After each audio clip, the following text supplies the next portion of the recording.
The government of St. Lucia is waiving the withholding contract tax of 10% on contracts worth less than $10,000. The fiscal policy measure, which was outlined in the 2023 budget, passed the House of Assembly on Tuesday. Mr. Speaker, you may know that any contractor who gets a $10,000 contract with the government, when he goes to the Treasury Department, 10% is deducted from his earnings.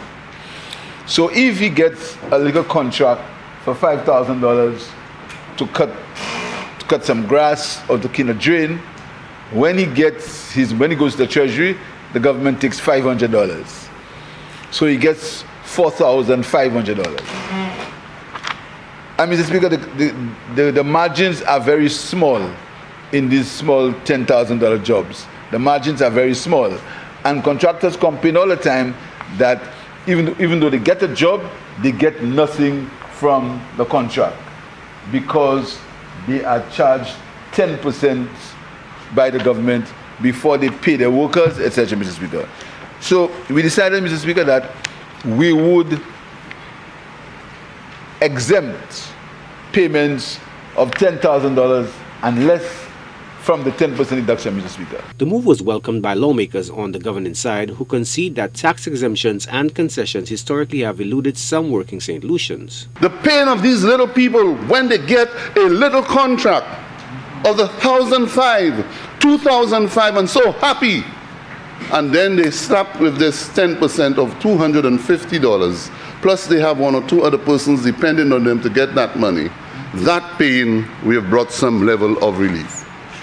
And I do hope that for those who will now benefit, will understand what it takes for a government to be conscious of their needs and to make a determined effort, no matter what, to ensure that there is resolution to their own problem. I know the member for Choiseul asked the question earlier regarding the number of contracts.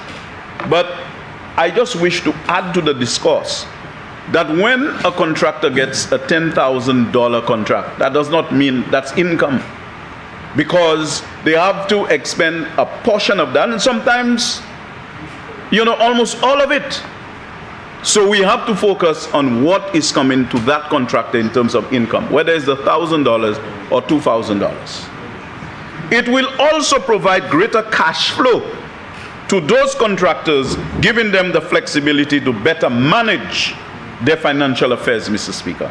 Prime Minister Philip J. Pierce says the income tax amendment bill, particularly beneficial to small contractors' move, is in keeping with his administration's overall bid to bring economic relief to citizens and spur consumption. Translate that, you take it out now, translate it, Mr. Speaker, to a member of the St. Lucia Police Force, a constable. He's paying no tax on his first $24,000 per year. On his first $2,000, he's paying no tax, right? Then, Mr. Speaker, he now has the opportunity, Mr. Speaker, to stop paying facility fees. So he hasn't paid that. The money he was saving to pay CXC for his children, he's not going to pay for maths and English. So he saved something else, Mr. Speaker. Then the computer he has to buy for his child, he hasn't got to buy it again, Mr. Speaker, because the government is giving him the computer.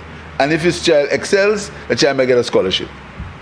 So you see, Mr. Speaker, everybody. So this government benefits everyone.